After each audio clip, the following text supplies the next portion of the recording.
नमस्कार विद्यार्थी मित्रांनो, सुयोधिका चॅनलवर आपले सर्वांचे खूप खूप स्वागत आहे.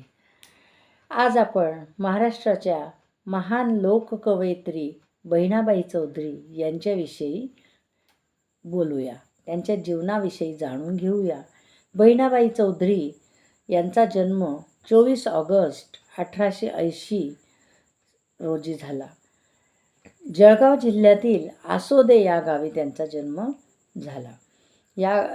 त्या औपचारिक शाळेत कधी गेलेल्या नव्हत्या, परंतु औपचारिक शाळेत न जाता पण त्यांच्याकडे विलक्षण अशी प्रतिभाशक्ती होती, निरीक्षण शक्ती होती, कवितेची प्रतिभा त्यांच्या वांगी होती.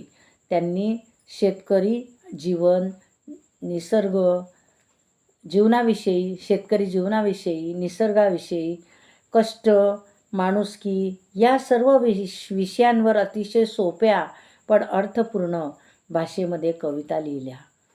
या कविता पुस्तकातून नव्हे तर जगलेल्या आयुष्यातून उमटल्या. त्यांच्या कविता त्यांचे सुपुत्र सोपानदेव चौधरींनी प्रकाशित केल्या आणि मग त्या संपूर्ण महाराष्ट्रामध्ये पसरल्या. त्यांना लोककवयित्री म्हणून ओळख मिळाली. बहिणाबाई चौधरींचं निधन 1951 झालं, पण त्यांच्या कवितांमधला साधेपणा, कष्टाची किंमत आणि जीवनाकडे सकारात्मक दृष्टी आजही आपल्याला प्रेरणा देते. जीवनाकडे सकारात्मक दृष्टीने पाहणं आणि कष्ट करणं, साधेपणा यातून त्यांच्याकडून आपल्याला प्रेरणा मिळते.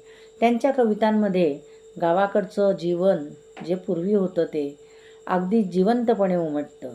त्या म्हणतात की जगणं म्हणजे फक्त अडचणींना तोंड देणं नाही, तर निसर्गाशी जुळवून, माणसाशी प्रेमाने वागून, कष्टाला मान देऊन जगणं आहे. त्या आपल्या कवितेत शेतावर राबणाऱ्या बाईचं, घरकाम करणाऱ्या स्त्रीचं दुःख, श्रम हसतमुख बोलकं असं करतात. त्यांच्या भाषेत एक वेगळीच गोडी आहे. त्या फक्त कवी नाही तर लोकजीवनाच्या तत्त्वज्ञानी होत्या. त्यांच्याकडून आपण एक गोष्ट शिकूया की माणसाने काम केलं, मन निर्मळ ठेवलं तर जगणं सुंदर होतं. त्यांच्या जीवनात मेहनत, प्रामाणिकपणा आणि सकारात्मक दृष्टिकोन ह्या त्यांच्या जीवनातील या 3 गोष्टींकडून आपण प्रेरणा घेऊ. त्यांच्या अतिशय सुंदर कविता आता विद्यार्थ्यांना अभ्यासायला सुद्धा आहेत. मन वढाय वढाय ही एक कविता आहे. अरे संसार संसार, आधी हाताला चटके तेव्हा मिळते भाकर. अशा प्रकारचे त्यांनी संसारामधल्या सत्य गोष्टी, ज्यावेळेस आईच्या हाताला चटके लागतात त्यावेळेस भाकरी मिळते, म्हणजे कष्ट सोसल्याशिवाय फळ मिळत नाही, असं त्यांच्या कवितांमधून सांगतात.